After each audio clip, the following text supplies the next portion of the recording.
Wabarakatuh. Waalaikumsalam warahmatullahi wabarakatuh.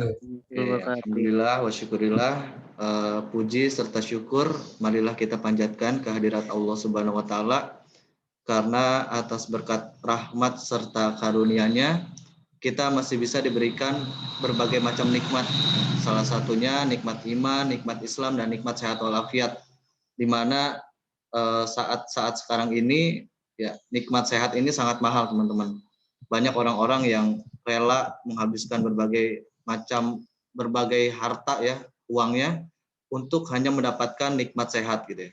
Bahkan sampai ada orang-orang yang pergi ke luar negeri hanya untuk mendapatkan nikmat kesehatan gitu.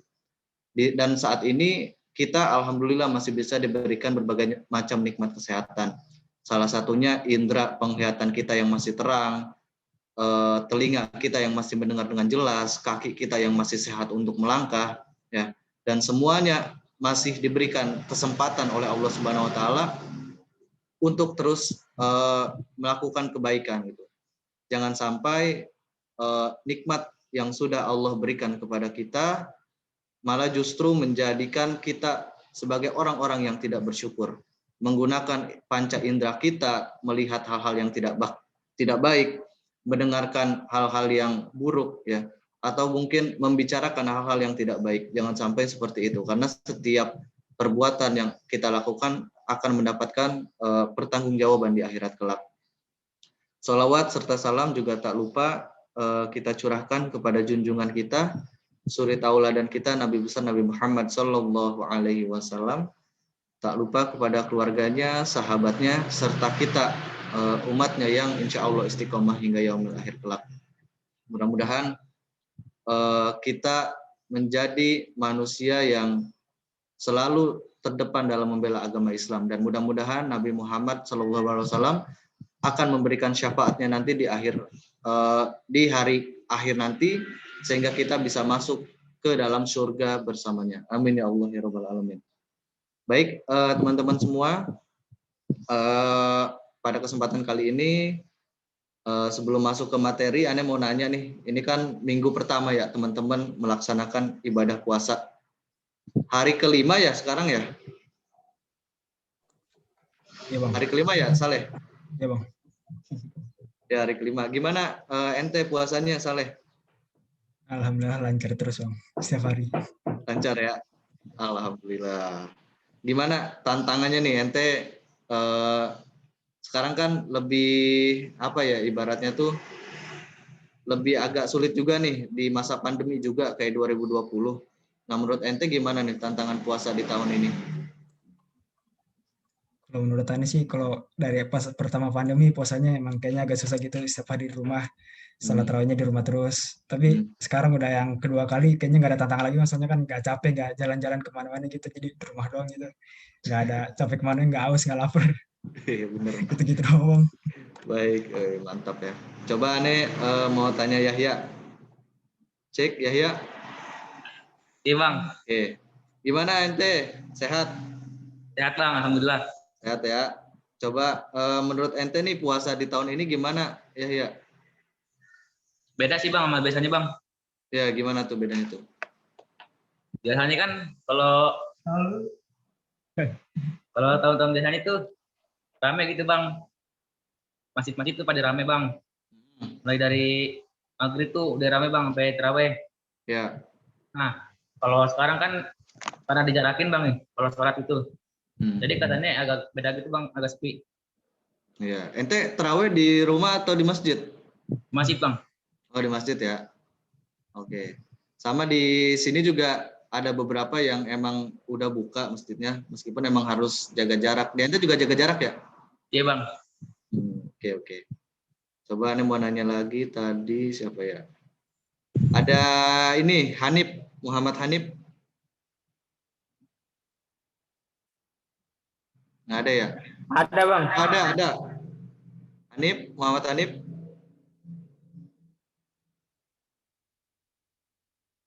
Cek. Iya bang, kenapa bang? Ya, gimana nih menurut ente puasa di tahun ini?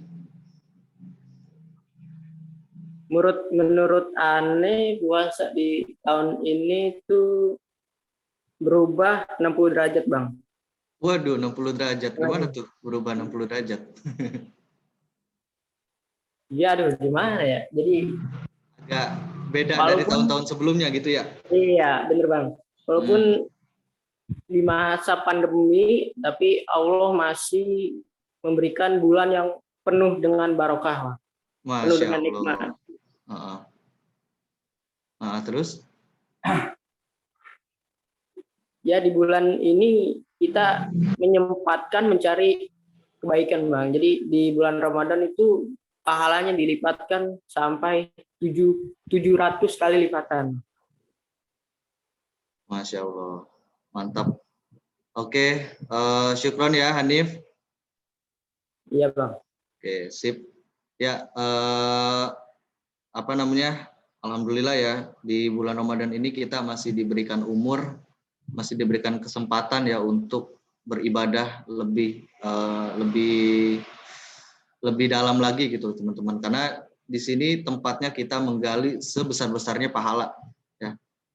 Setiap waktu yang kita habiskan di bulan Ramadan ini kalau bisa semuanya ibadah gitu ya. Bahkan sampai belajar juga kan masuknya ke ibadah juga. Karena kalau kita niatkan kepada Allah, jatuhnya ibadah juga gitu teman-teman. Dan jangan lupa selalu orientasikan kegiatan teman-teman, baik itu belajar, bekerja, baik itu membantu orang tua, itu hanya kepada Allah Subhanahu wa taala. Karena ketika kita sudah niatkan kepada Allah Subhanahu wa taala, maka ibadah ataupun pekerjaan yang kita lakukan itu sudah pasti bernilai ibadah. Apalagi di bulan Ramadan ini gitu, teman-teman. Ibaratnya itu kalau teman-teman main games itu XP-nya itu udah 1000 kali lipat gitu ya. Jadi cepet naik levelnya gitu. Nah, kalau XP-nya udah 1000 kali lipat, ya pasti teman-teman akan mencapai derajat yang lebih tinggi lagi dari yang sebelumnya gitu. Ketika selesai Ramadan ini berakhir ya, dan teman-teman sudah terbiasa dengan program-program ketika Ramadan ya, kayak misalnya satu hari bisa 1 juz atau satu hari bisa 2 juz, maka setelah Ramadan itu akan lebih mudah teman-teman. Ya, jangan sampai kesempatan Ramadan ini terbuang sia-sia gitu, hanya dengan misalnya teman-teman yang hobi nonton film, hobi nonton main games gitu kan. Nah, coba kurang-kurangin, coba lebih fokuskan ke membaca Al-Quran ataupun beristighfar. Kira-kira seperti itu sih teman-teman. Tadi juga Ane dapat istilahnya itu kultum ya di Masjid Ane, bahwa ketika kita berpuasa itu jangan sampai menjadi dua binatang ini. Ini cuman peristilahan aja gitu. Jangan sampai kita menjadi ular. Ular itu apa? Kita kita berbuka di bulan puasa, terus makan sebanyak-banyaknya. Ya, kalau ular kan itu, habis makan sebanyak-banyaknya dia istirahat gitu kan. Nah, jangan sampai kayak ular gitu. Ketika kita buka puasa tuh semua yang ada dalam di kita ini dimakan semua gitu. Sampai-sampai kita nggak bisa gerak. Bahkan sampai-sampai kita meninggal sholat tarawih gitu. Jangan sampai seperti itu. Dan kedua, jangan sampai seperti kelelawar atau kampret ya. Maksudnya gimana? Ya setiap hari kerjaannya tidur ya. Kelelawar atau kampret itu kan pagi sampai siang itu tidur, malam baru beraktivitas ya. Dan beraktivitasnya kampret itu merusak bahkan mengotori lingkungan gitu kan. Kalau teman-teman yang punya kebun dan ada kampretnya itu kan mengotori lingkungan dia. Aktivitasnya itu ngerusak lingkungan ya, makanin buah, bahkan buahnya pada jatuh gitu kan. Nah, jangan sampai seperti itu. Tapi umat Islam harusnya seperti ulat ya. Ketika dia berpuasa dan setelah selesai ya, maka akan menjadi kupu-kupu yang indah. Bahkan disenangi oleh anak-anak, disenangi oleh bapak-bapak, disenangi oleh ibu-ibu, dan disenangi oleh semua gitu. Kupu-kupu kan disenangi oleh semua gitu ya. Nah, jadilah manusia yang seperti kupu-kupu ya, disenangi oleh seluruh makhluk hidup gitu. Nah, kira-kira seperti itu teman-teman. Oke, mungkin langsung aja masuk ke materi ya. Di kesempatan ini Ane mendapatkan amanah untuk men-share ya kita sharing aja ya teman-teman, karena ini merupakan topik yang sangat berat gitu ya, dan mungkin tidak cukup untuk kita bahas hanya dalam 1,5 jam ke depan gitu teman-teman.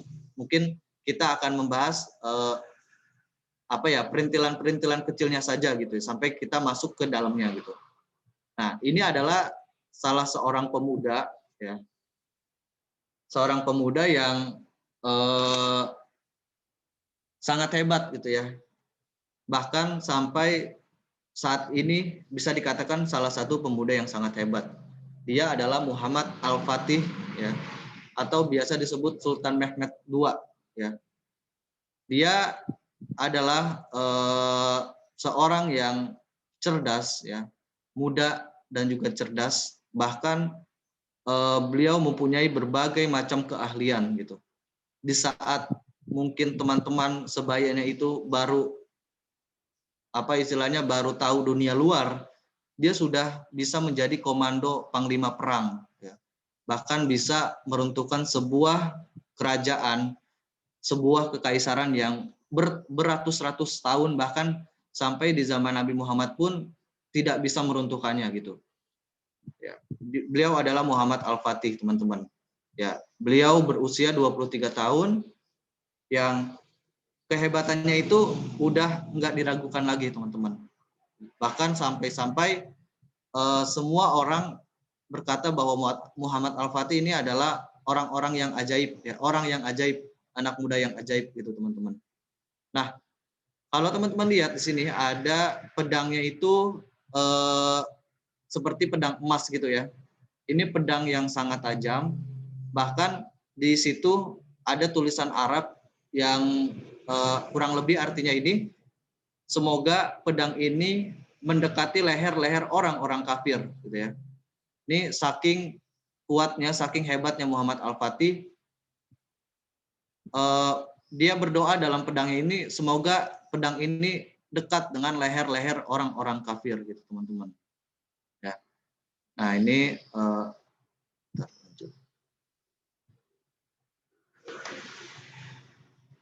Oke. Nah, teman-teman semua, Muhammad Al-Fatih ini kan dia terkenal dengan penaklukan Konstantinopel ya, teman-teman. Jadi pada zaman dahulu itu dunia itu cuma dibagi menjadi dua ya, sebelah barat dan sebelah timur ya. Nah, kota yang sangat terkenal pada zaman dahulu cuma dua, kota Konstantinopel dan kota Roma ya. Jadi dulu nggak ada tuh kota Los Angeles, kota New York ya, atau kota-kota di Jerman, di Inggris, London gitu tuh nggak ada. Karena dulu orang zaman dulu tuh kalau ke luar negeri tuh pengennya kalau nggak ke Konstantinopel atau ke Roma, ya.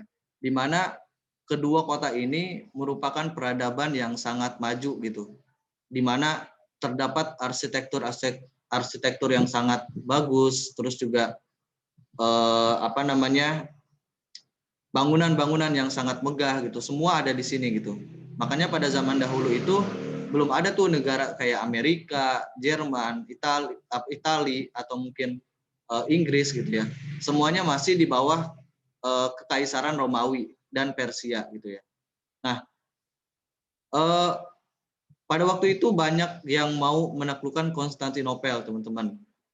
Bahkan di zaman sahabatnya Nabi Muhammad juga pengen menaklukkan Konstantinopel, namun ketika sampai di tembok Konstantinopel beliau kalah besar gitu ya, karena strateginya itu kurang bagus gitu, sehingga mudah dikalahkan oleh pasukan Konstantinopel. Nah, nanti kita akan lihat teman-teman betapa megah, betapa kuatnya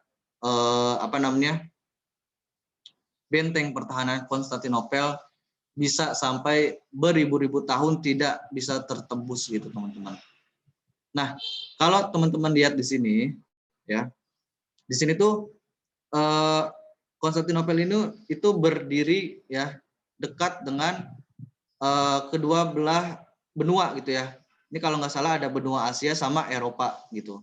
Nah, ketika ada yang mau nyerang ke sini, maka akan kesulitan. Kenapa? Karena akan ada bantuan dari Eropa dan bantuan dari Asia gitu ya. Sehingga mau tidak mau musuh akan terkepung dan akan dihabisi di tengah laut ini gitu. Sehingga tidak mungkin gitu ya, atau mungkin mustahil untuk menaklukkan Konstantinopel pada waktu itu gitu. Karena udah nggak ketemu lagi caranya gitu ya. Berbagai cara udah dilakukan, berbagai percobaan-percobaan udah dilakukan, namun nggak pernah mendapatkan hasil yang signifikan gitu ya. Bahkan sampai ngejebol apa namanya, temboknya aja nggak bisa gitu ya, karena saking kuat dan saking besarnya benteng pertahanannya itu. Nah, lanjut. Nah, ini dari Abdullah bin Amru bin Ash, bahwa ketika kami duduk di sekeliling Rasulullah SAW untuk menulis, beliau SAW ditanya tentang kota manakah yang akan futuh terlebih dahulu. Konstantinopel. Rasulullah menjawab, kota Heraklius terlebih dahulu. Nah, maksudnya itu Konstantinopel. Nah, ini tuh turun ketika perang Khandaq ya, di mana waktu itu ketika para Rasulullah dan para sahabatnya sedang menggali parit ya. Paritnya itu panjangnya itu kurang lebih 8 km ya, di mana lebarnya itu kalau nggak salah 8, panjangnya 5, dalamnya 5 gitu ya. Itu kan sangat dalam sekali gitu teman-teman. Nah, ketika sedang kelelahan ya, para sahabatnya itu dan Rasulullah kelelahan, terus sahabatnya itu bertanya, ya Rasulullah, setelah ini kita akan menaklukkan apa gitu ya. Padahal itu dalam keadaan lelah gitu ya, dalam keadaan tidak berdaya ya, umat Islam sedang sedikit-sedikitnya dan tidak punya kekuatan apapun gitu. Kemudian Rasulullah menjawab, ya kota Konstantinopel. Nah, terus ada orang-orang Yahudi mendengar itu, mereka menertawakan ya, menertawakan para sahabat, menertawakan Rasul gitu ya. Dia berkata bahwa dasar orang Islam tuh gila semua gitu. Jangankan perang Khandaq saja belum tentu menang gitu ya. Ini mau menaklukkan Konstantinopel gitu ya. Terus dia bilang bahwa Rasulullah itu emang rajanya orang gila gitu kan. Karena dia memberikan berbicara itu tanpa ada apa istilahnya pengetahuan gitu ya, menurut orang Yahudi gitu kan. Karena umat Islam yang terbelakang, yang mungkin tidak tahu apa-apa, sok-sokan pengen menaklukkan Konstantinopel gitu ya. Namun apa yang dikatakan Rasulullah itu bukan cuma sekedar isapan jari gitu teman-teman. Semua itu terbukti ya setelah 600 tahun kemudian gitu ya, di mana ditaklukkan oleh Muhammad Al-Fatih. Nanti kita akan lihat ke depannya. Nah, ini dari hadis riwayat Ahmad, teman-teman. Kalian pasti akan membebaskan Konstantinopel, dan sehebat-hebat amir, panglima perang adalah amirnya, dan sekuat-kuatnya adalah pasukannya. Ya. Di mana pasukan ini pasukan yang sangat kuat, ya. Dan bukan cuma pasukannya saja yang kuat, tapi panglimanya juga hebat, gitu teman-teman. Nanti kita akan lihat betapa hebat panglima perangnya dan betapa hebat pasukannya itu bukan hanya sekedar dari fisiknya saja gitu ya, tapi dari fikriyah, jasmaniyah, rohaniyah, semuanya itu bernilai 100 gitu teman-teman. Nah, ini adalah insan ketujuh ya, Muhammad II ya, di mana yang pertama ada Utsman I, Orhan I, Murad I, Bayazid I, Muhammad I, terus ada Murad I, dan yang terakhir adalah Muhammad II. Nah, dari ketujuh ini, dari keenam ini semua sudah mencoba untuk menaklukkan Konstantinopel, ya. Tapi semuanya gagal, ya. Karena tadi kan letak Konstantinopel itu terletak di antara kedua benua yang sangat besar gitu ya, dan juga sangat tidak mungkin untuk menaklukkan Konstantinopel dari cara-cara yang konvensional, dari cara-cara yang sebelumnya gitu ya. Karena emang sangat kuat dan sangat mustahil untuk dihancurkan dengan cara-cara yang zaman dahulu. Nah, ini teman-teman, ini adalah Muhammad II atau biasa disebut itu Sultan Muhammad Al-Fatih ya. Sultan Muhammad Al-Fatih ini lahir 26 Rajab 833 Hijriah bersamaan 20 April 1429 Masehi dan dibesarkan di Adirnah. Sejak kecil dididik dengan intensif oleh ulama pilihan diantaranya Syekh A'ak Syamsuddin, ya, menguasai 7 bahasa ketika berumur 23 tahun, menjadi gubernur ibu kota ketika berumur 21 tahun, ya, Masya Allah. Di umur 21 tahun sudah menjadi gubernur, 23 tahun sudah menguasai 7 bahasa gitu ya, di mana orang Indonesia saat ini tuh 21 tahun tuh mungkin baru lulus kuliah gitu ya, dan baru cari kerja. Tapi ini Muhammad Al-Fatih ini udah jadi gubernur gitu kan. Wah, Masya Allah hebatnya ya. Dan semenjak balik itu dia tidak pernah meninggalkan sholat rawatib dan tahajud. Nah, mungkin ini salah satu rahasia kenapa Muhammad Al-Fatih ini orang yang hebat ya, bahkan melewati usia orang-orang tua lainnya gitu ya. Di usia yang baru atau mungkin bisa dikatakan sangat muda ini, beliau sudah bisa mencapai kehebatan-kehebatan yang tidak didapat oleh anak muda seusianya gitu teman-teman. Nah, kenapa bisa kayak gitu ya? Salah satunya beliau sudah hafal Al-Quran di usia kurang lebih 8 tahun gitu teman-teman. Jadi kalau kita membaca generasi emas umat Islam pada zaman dahulu, ya, mereka itu cerdas-cerdas teman-teman.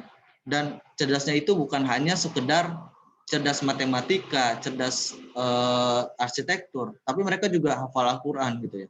Bahkan sebelum menjadi apapun ya, sebelum kalian menjadi dokter, sebelum menjadi insinyur, sebelum menjadi ahli di bidang tertentu, mereka itu wajib hafal Al-Quran.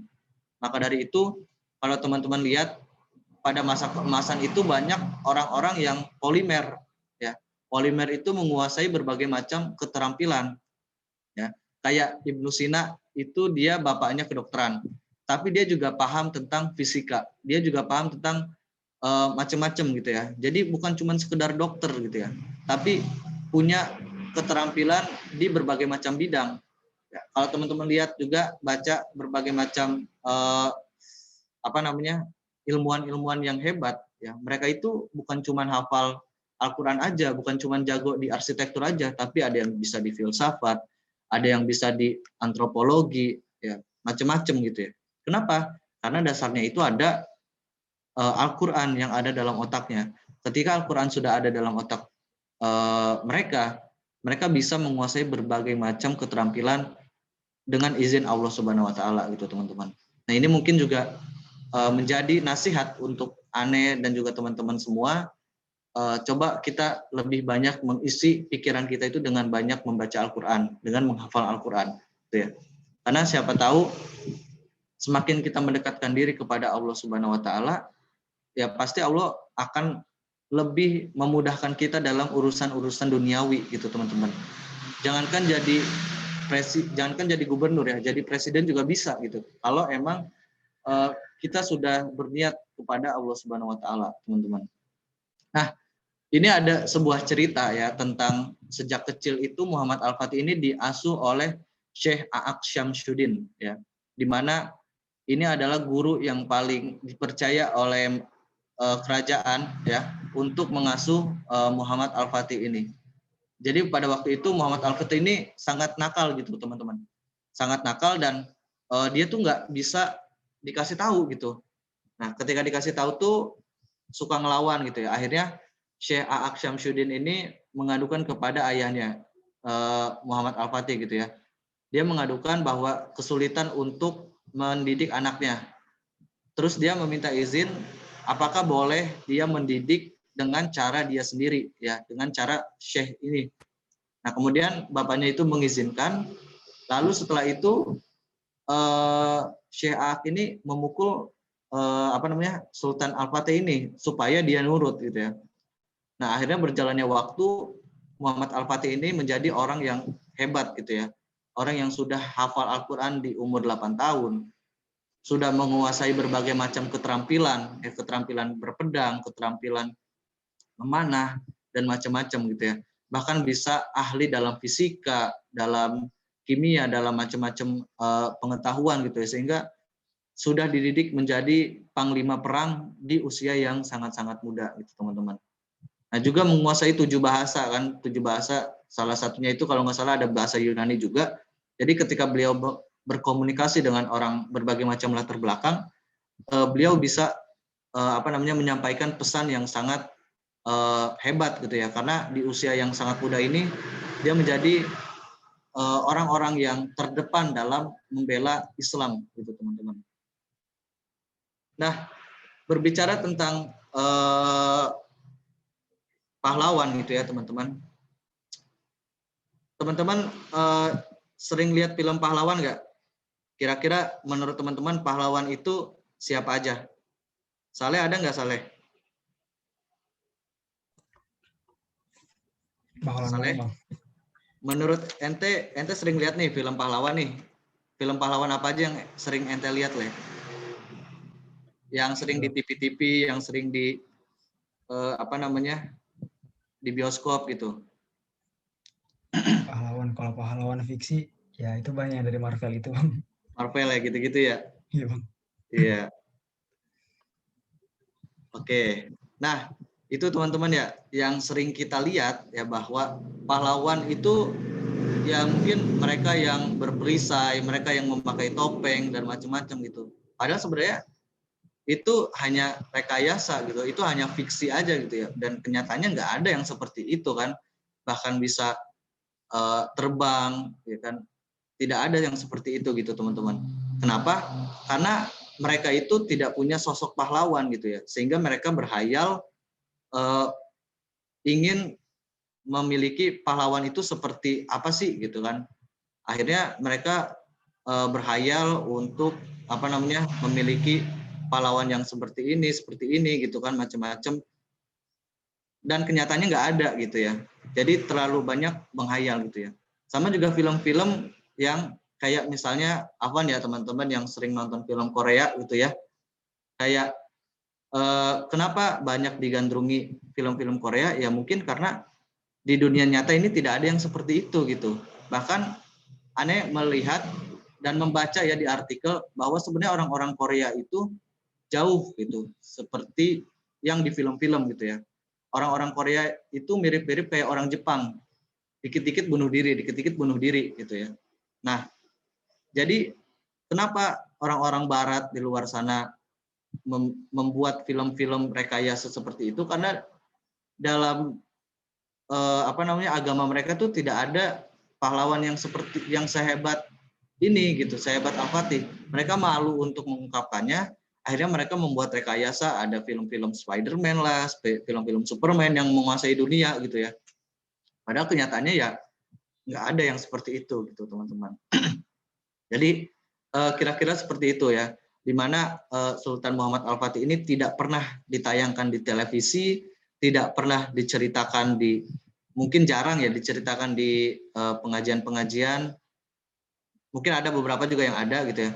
Tapi ini adalah sosok pahlawan yang benar-benar ada gitu ya, yang benar-benar ada dan bukan cuman sekedar hayalan saja gitu.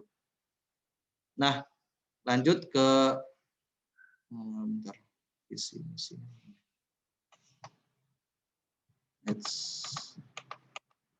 Nah, ini visi misi Muhammad II ya.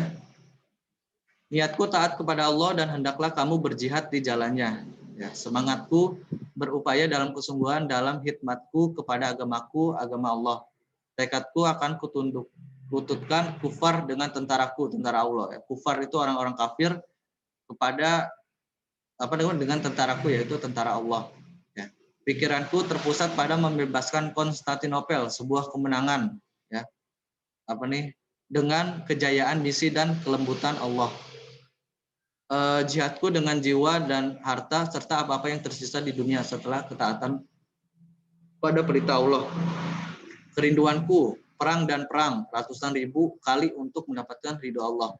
Harapanku pertolongan dan kemenangan daripada Allah dan ketinggian negara ini atas musuh-musuh Allah. Nah, ini bisa dijadikan visi misi teman-teman nih ya, ketika teman-teman lagi down, lagi futur gitu ya. Nah, coba baca visi misi ini gitu ya. Mungkin kalau sekarang bukan zamannya perang ya mungkin diganti dengan belajar gitu kan, dan menuntut ilmu ya, mudah-mudahan menjadi penolong agama Allah gitu ya. Nah, ketika teman-teman sudah memfokuskan diri pada membela agama Allah, semua dunia itu mudah didapatkan gitu ya. Bahkan tadi ya kita lihat Muhammad Al-Fatih itu di usia 23 tahun sudah menjadi gubernur gitu ya. Di zaman sekarang kan mana ada orang di usia 23 tahun menjadi pejabat, menjadi gubernur gitu kan.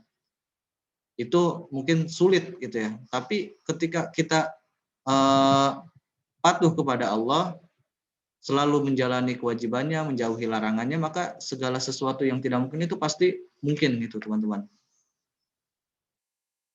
Nah, ini adalah Royal Janissaries Inkaria, pembentukan pasukan Inkaria, sekitar 7.000 pasukan dengan program pelatihan terpadu sejak kecil. Ya, pasukan Inkisaria dilatih fisik, akademis, strategi perang, ilmu usul fikih, dan semua ilmu disiplin lain. Ya, jadi kenapa tadi di awal yang Anda sampaikan itu pemimpinnya hebat dan pasukannya hebat ya? Karena bukan cuma dilatih fisik gitu ya, akademisnya juga bagus, strategi perang, ilmu usul fikihnya, dan semua disiplin ilmu lainnya gitu. Jadi bukan cuma sekedar badannya besar, badannya kuat, lari berapa kilometer, bisa berenang, bisa pull up gitu ya. Bukan hanya sekedar itu, tapi juga ada akademisnya, ada kemampuan dalam berpikirnya, kemampuan dalam strategi perang, kemampuan dalam ilmu agama. Semua itu disatu padukan menjadi pasukan-pasukan yang elit ya. Kalau bisa dibilang ini pasukan elit, kalau sekarang mungkin pasukan Kopassus ya, Komando Pasukan Khusus, ini sangat-sangat hebat gitu ya. Bahkan mungkin 7.000 pasukan ini bisa melawan beberapa kali lipat dari banyaknya pasukan ini gitu ya. Nah, setengah pasukan Al-Fatih ini selalu melaksanakan sholat tahajud pada malam hari. Nah, ini teman-teman kunci teman-teman kalau pengen jadi orang hebat ya, menjadi orang yang cerdas, orang yang keren gitu kan. Salah satunya adalah sholat tahajud gitu. Karena sholat tahajud ini banyak banget manfaatnya teman-teman ya. Teman-teman bisa cari di Google manfaat dari sholat tahajud itu apa aja. Ya salah satunya menjadi teman-teman jadi orang yang hebat, orang yang keren gitu ya. Orang yang keren dalam hal apapun, bisa dalam akademis, dalam olahraga, macam-macam gitu. Jadi kalau teman-teman pengen jadi orang yang keren, nah coba biasain bangun tahajud gitu ya. Bahkan Muhammad Al-Fatih saja setiap hari ya, bahkan setelah akhir baliknya itu tidak pernah meninggalkan sholat tahajud. Wajar dia menjadi orang terhebat pada masanya gitu ya. Nah ketika teman-teman sudah merasa tidak menjadi orang hebat atau tidak merasa tidak menjadi hebat dalam hal apapun, coba teman-teman sholat tahajud. Nah itu pasti Allah akan berikan kemudahan ya, entah itu belajar yang mungkin harusnya hafal dalam waktu 1 jam, tiba-tiba setengah jam udah hafal, latihan soal di mana cuman mungkin harus 2 kali 3 kali pengulangan, ini satu kali pengulangan udah bisa gitu ya. Nah itu adalah keajaiban ketika kita mendekatkan diri kepada Allah Subhanahu Wa Taala gitu teman-teman. Ketika kita mendekatkan diri kepada Allah Subhanahu Wa Taala, maka hal-hal yang mustahil itu menjadi sesuatu yang bisa terjadi gitu ya. Banyak kisah-kisah orang-orang yang seperti mustahil mendapatkan sebuah kekayaan, tapi ternyata Allah berikan kekayaan itu kepada orang-orang yang memantaskan diri untuk bertemu dengan Allah Subhanahu Wa Taala ya. Bahkan saking cintanya Allah Subhanahu Wa Taala, semua dunia yang ada, semua keinginan dunia itu terpenuhi gitu teman-teman. Ya. Jadi salah satunya adalah untuk menjadi orang yang keren, orang yang hebat itu adalah sholat tahajud ya. Ya kalau emang teman-teman nggak bisa sholat tahajud dalam 8 rakaat ya coba 2 rakaat gitu kan. Kalau misalnya nggak bisa bangun jam 3 ya bangun jam 4 mendekati imsak ya. Coba sholat 2 rakaat, bacaannya ya pendek-pendek aja gitu kan, nggak usah awal tahajud bacanya Al-Baqarah 1 sampai 20 gitu kan. Nah itu teman-teman bikin sulit diri sendiri gitu ya. Coba baca aja kalau misalnya pengen pendek ya baca Qul aja gitu kan. Atau mungkin Inna atau Ina. Nah yang penting konsisten gitu teman-teman. Ketika teman-teman konsisten, 2 rakaat itu menjadi lebih mudah gitu ya. Sehingga teman-teman pengen nambah jadi 4 rakaat, 6 rakaat, bahkan sampai 8 rakaat gitu. Ya. Nah kira-kira seperti itu. Kenapa bisa menaklukkan Konstantinopel? Ya salah satunya tadi sholat tahajud pada malam hari. Nah, ini teman-teman semua, kenapa tadi yang Ane sampaikan ya, kenapa bentengnya itu sulit dicapai? Karena tingginya itu 82 meter gitu teman-teman. Ya, tingginya itu 82 meter yang sangat-sangat tinggi sekali gitu ya untuk ukuran pada zaman dahulu gitu ya. Dulu nggak ada pesawat terbang ya. Dulu nggak ada pesawat terbang, nggak ada helikopter, macam-macam. Jadi semua kendaraan itu ya kalau nggak darat ya laut. Ya kalau laut kan pakai kapal gitu kan. Nah jadi mau nggak mau ya harus ya harus menjebol benteng yang tinggi itunya 82 meter gitu ya. Nah ini teman-teman, di sini adalah Konstantinopel nih. Jadi bentuknya itu seperti kalau ini segitiga, ini kan karena kepotong ya. Nah, ini yang Ane buletin ini, yang dibulatkan ini di sini. Dulu ini adalah benteng yang dibuat oleh ayahnya Sultan Muhammad Al-Fatih. Ya. Kenapa benteng ini dibuat? Supaya ketika melakukan penyerangan ke sini tidak ada bala bantuan dari sungai ini, lautan ini gitu ya. Nah, benteng ini harus ditutup nih. Ketika benteng ini ditutup, maka kita dengan leluasa bisa menghancurkan Konstantinopel gitu ya.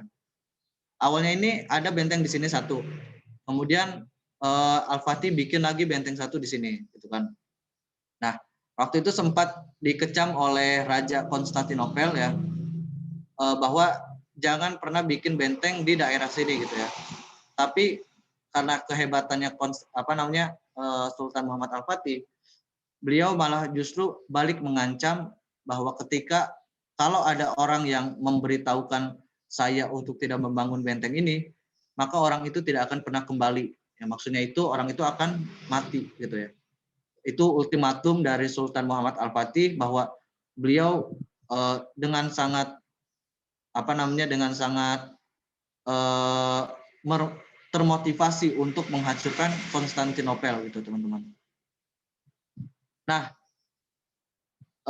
Anadolu Hisari dan Rumeli Hisari terletak berhadapan sehingga Muhammad Al-Fatih dapat mengontrol setiap kapal yang keluar dan masuk Konstantinopel ya. Nah, ini yang tadi ya, ini berupa rekayasa gambarnya ya, kurang lebih kayak gini. Itu bahkan mungkin lebar dan sangat besar gitu ya, tingginya 82 meter.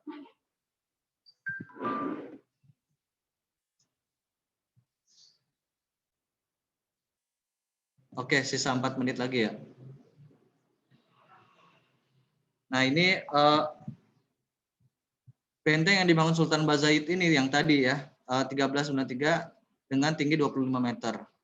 Nah, benteng yang dibangun Sultan Muhammad II yang tadi sebelah kirinya ini setinggi 82 meter dengan 5.000 mekeria selesai dalam waktu 4 bulan ya.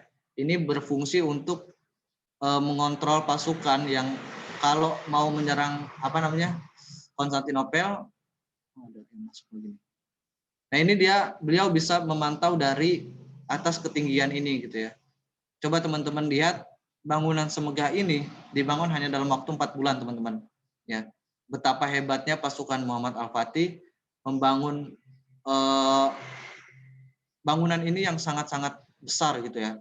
Yang mungkin orang zaman sekarang ini nggak mungkin bisa bikin 4 bulan gitu ya. Kalau enggak karena kekuasaan Allah gitu ya. Karena tadi ya mungkin sholat tahajudnya itu yang sangat-sangat hebat. Nah, yang sangat-sangat hebat sehingga benteng yang sangat besar, yang sangat kuat dan sangat kokoh ini ya, hanya dibangun dalam waktu 4 bulan saja.